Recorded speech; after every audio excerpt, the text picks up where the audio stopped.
সজীব আমার সবচেয়ে কাছের বন্ধু। ওর বাবা বিদেশে চাকরি করে, তাই বাড়িতে মা আর সজীব দুজনেই থাকে। একদিন সজীব খুব সিরিয়াস মুখে বলল, তোর সঙ্গে জরুরি কথা আছে। আমি বললাম, কি হয়েছে? সে বলল, মাকে ডাক্তার দেখাতে কলকাতায় যেতে হবে। কিন্তু আমার পরীক্ষা শুরু হয়ে গেছে, আমি যেতেই পারব না। তুই আমার সবচেয়ে কাছের বন্ধু, তুই কি মাকে নিয়ে যেতে পারবি? 3-4 দিন থাকতে হবে হোটেলে। আমি একটু চুপ করে থাকলাম, কারণ আমারও টেস্ট পরীক্ষা ছিল। তবে ভাবলাম, সজীব আমার এত কাছের বন্ধু, আমি না করলে কে করবে? আমি বললাম, ঠিক আছে, আমি যাব। সজীব একদম খুশি হয়ে গেল। বলল, তুই থাকলে আমার টেনশন থাকবে না। মা একা গেলে আমি খুব চিন্তায় থাকতাম। সেদিন বিকেলেই সজীবের মা এলো আমার সঙ্গে কথা বলতে। তিনি বললেন, তোমার উপর অনেকটা ভরসা করে সজীব আমাকে পাঠাচ্ছে, তুমি যেন কষ্ট না পাও। তার চোখে এক ধরনের কৃতজ্ঞতা ছিল। আমি বললাম, আপনি নিশ্চিন্ত থাকুন, আমি সব দেখব। পরের দিন সকালে আমরা রওনা দিলাম। ট্রেনে উঠেই তিনি বললেন, তুমি এত ঝামেলা নিয়ে যাচ্ছ আমার জন্য, আমি জীবনে এই উপকার ভুলব না। আমি হেসে বললাম, এটা কোনো উপকার নয়, আমি সজীবের বন্ধু, আমার কর্তব্য। ট্রেন চলছিল, জানলার বাইরে হাওয়া বইছে। আমি লক্ষ্য করলাম, তিনি চুপচাপ বাইরে তাকিয়ে আছেন, যেন অনেক কিছু ভাবছেন। তারপর হঠাৎ বললেন, ডাক্তার দেখানো ছাড়াও আমার আরও কিছু কথা আছে তোমার সঙ্গে। আমি একটু অবাক হয়ে তার দিকে তাকালাম। তিনি হেসে বললেন, এখন বলছি না, কলকাতায় পৌঁছে একদিন সময় পেলে বলবো, তুমি হয়তো অবাক হবে। আমি মনে মনে ভাবলাম, তিনি আসলে কি বলতে চান? এই প্রশ্ন আমাকে সারারাত ঘুরপাক খাওয়াতে লাগল। এই গল্পটি শুনলে তোমাদের দাঁড়িয়ে যাবে, তাই গল্পটি শোনার আগে কানে হেডফোন লাগিয়ে নাও আর এখনই চ্যানেলটি সাবস্ক্রাইব করে দাও প্লিজ। ট্রেন ভোরে কলকাতায় পৌঁছাল। প্ল্যাটফর্মে নামতেই শহরের কোলাহল আর নতুন গন্ধে মনটা কেমন যেন হল। সজীবের মা বললেন, চল আগে হোটেলে উঠি, তারপর ডাক্তারের কাছে যাব। আমরা ট্যাক্সি করে হোটেলে পৌঁছালাম। রিসেপশনে গিয়ে শুনলাম, সিঙ্গেল রুম নেই, শুধু ডাবল রুম খালি আছে। তিনি একটু থমকে গেলেন, আমার দিকে তাকিয়ে বললেন, তুমি কি আপত্তি করবে যদি আমরা ডাবল রুম নিই? আমি বললাম, আপত্তি করব কেন, একটু বড় খাট থাকলেই হল। তিনি হেসে বললেন, ঠিক আছে, তাহলে বুকিং করে ফেল।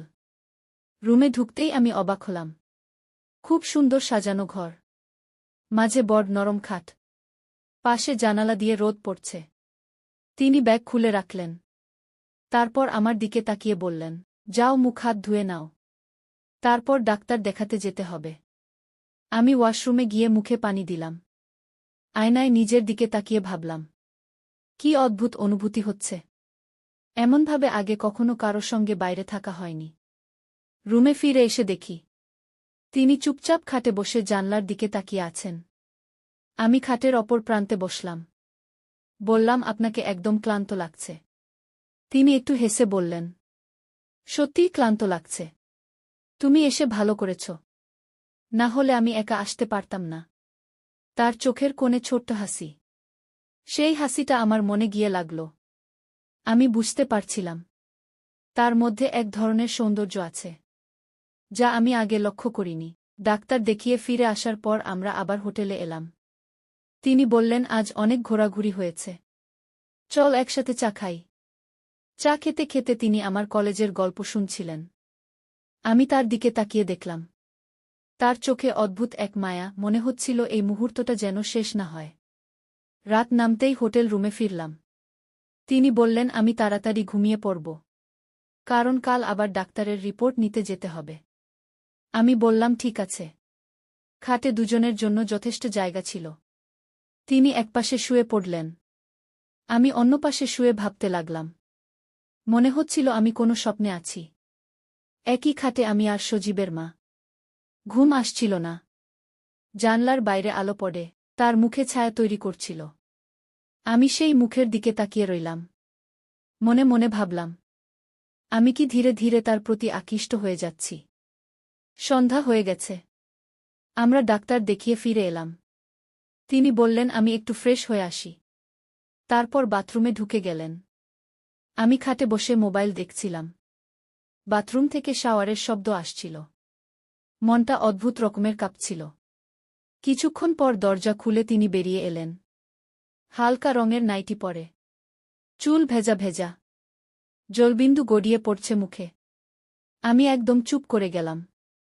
এত সুন্দর লাগছিল যেন চোখ ফেরাতে পারছিলাম না। তিনি হেসে বললেন, এভাবে তাকিয়ে আছ কেন?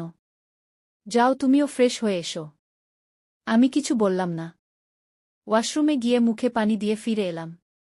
খাটে এসে দেখি তিনি জানলার পাশে দাঁড়িয়ে চুল শুকাচ্ছেন। রোদে ঝিলমিল করছে তার মুখ।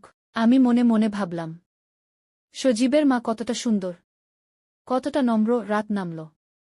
আমরা দুজনেই খাটে শুয়ে পড়লাম। আমি একপাশে মুখ ফিরিয়ে শুয়ে আছি। অদ্ভুত লজ্জা লাগছে। তিনি আমার দিকে তাকিয়ে বললেন, তোমার লজ্জা কিসের? আমি তো তোমার মায়ের মতো। তুমি একদম স্বাভাবিক থেকো। আমি কিছু বললাম না।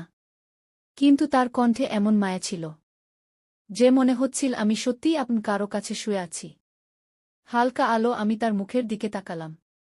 তিনি ধীরে ধীরে চোখ বন্ধ করলেন। রাতের নীরবতায় আমি অনুভব করলাম তার পাশে থাকার অদ্ভুত এক শান্তি। হঠাৎ ঘুমের মধ্যে আমি টের পেলাম তিনি আমার হাতটা হালকা করে ধরেছেন। মনে হলো তিনি বুঝিয়ে দিতে চাইছেন, তুমি একা নও, তুমি নিরাপদ। আমি কিছু বলিনি, শুধু চুপচাপ চোখ বন্ধ করে রইলাম। মনে হচ্ছিল আমি সত্যিই কারো খুব কাছের হয়ে গেছি। ভোরবেলা ঘুম ভাঙল পাখির ডাক আর হোটেলের বাইরের হর্নে। চোখ খুলে দেখি সজীবের মা এখনো ঘুমোচ্ছে। তার মুখে এক অদ্ভুত শান্তি। চুল এলোমেলো হয়ে গেছে। মনে হচ্ছিল যেন কোনো ছবির দৃশ্য। আমি চুপচাপ উঠে জানলার পাশে দাঁড়ালাম।